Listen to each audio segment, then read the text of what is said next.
Odors, light, sound, neighborhood courtesy, frequent visitors, and blending in. Well, everybody knows that marijuana, when it is near ripening, it can have a terrific odor, and you have to get rid of that odor so that it doesn't go out into the street, because you don't want to disturb the neighbors, you don't want them to think there's a dead rat or a dead skunk around or something like that. And here are several ways to get rid of odors. One is a negative ion generator. And negative ion generators generate negative ions. That is an electron charge to an oxygen molecule. And that molecule jumps off, precipitates odor molecules so the air smells fresh and clean. They're also very helpful, and there are some indications that plants grow well around them. But you should never use one inside of your grow room near the end of flowering, because it actually kills the odor of the plants. Instead, keep them outside of the grow room, in adjoining rooms or in the air leaving room. The next is ozone generators, and what ozone generators do is combine make oxygen in the air is O2, that is 2 oxygen atoms. And what ozone generators do is make O3, which is 3 oxygen atoms combined. But one of those oxygen atoms is ready to jump off the molecule and oxidize odors and other molecules in the air. And so they also clean the air. But they're not considered as helpful, and they too should not be put in the grow room itself, because they will affect the odor. Carbon filters are used both inside grow rooms, and they're also used in air going outside, so air that's being vented. And there are inline carbon filters, so that they clean the air really well, make it smell fresh and very fresh. And then there are odor-containing gels, controlling gels, and what they actually do is they have molecules in the gel that attract odors, and so they clean the air. And they're very often used in factories and also in auto repair shops. Sight and light. Many of the lights that are used for growing marijuana indoors create unusual spectrums, either an amber spectrum or a very blue-white light or a purple light. And so you have to control any light coming out of your grow room from the room where you're growing to the street or to neighbors or anywhere where it can be seen. So what you want to do is block off windows. And at the same time that you're blocking off the window, you might want to put a curtain on the outside part so that people don't notice that it's an unusual situation. You want to make sure that there are no light leaks. And if you're growing in a garden, you want to make sure that you're not going over a fence. Now, the outdoor garden that you're seeing here was a legal garden for a dispensary in Central California, and he didn't mind that the plants were seen outside. Sound control. Some of the devices used in growing have buzzing sounds.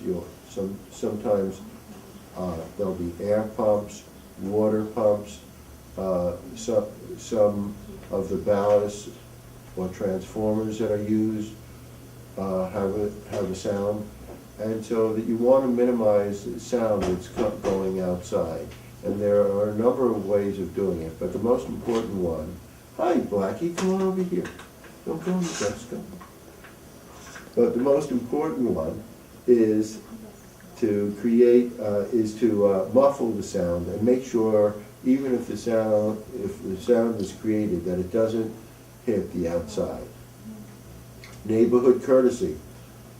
There are a lot of instances when it counts to have neighbors as a friend.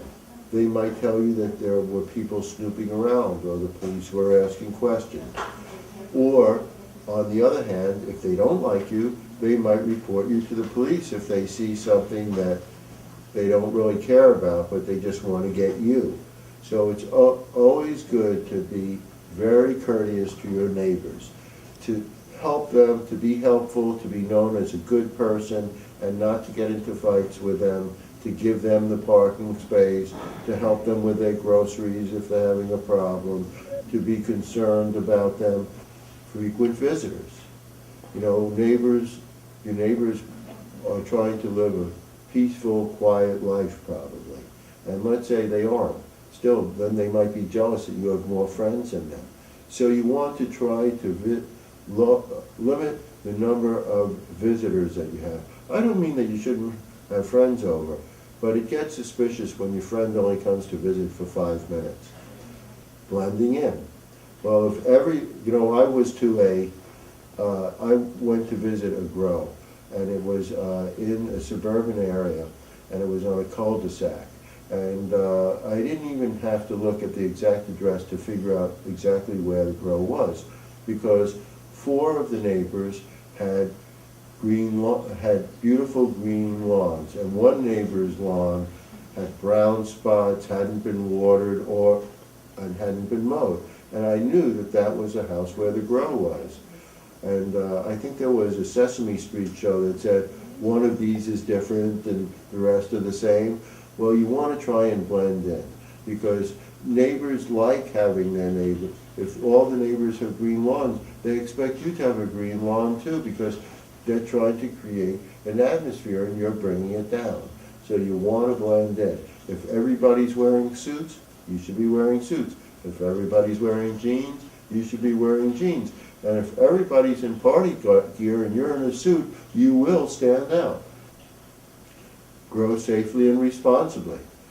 If there are certain ordinances about growing, try and keep to those ordinances. There might be plant count ordinances, size ordinances, canopy ordinances, or something about where plants can and can't be grown.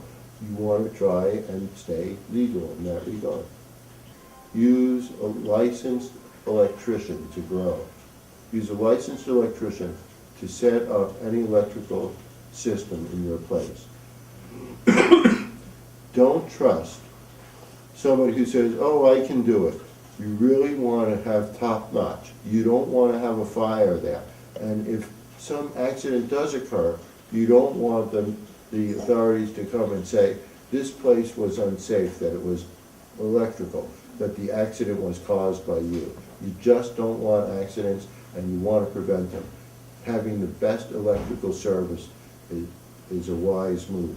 And you know, when your electrician comes and says, well, I can use one grade of wire or a higher grade, that is one that can carry one amount of current, or a wire that can carry more current, you want to go for the wire that carries more current, because you're paying the same amount of labor, you're paying basically the same amount for everything except for the wire. You might as well get the best. And that's all we have for today. Thanks a lot for listening. Next week we're going to get into some real grow tips and how to do it. Okay, now don't disassemble.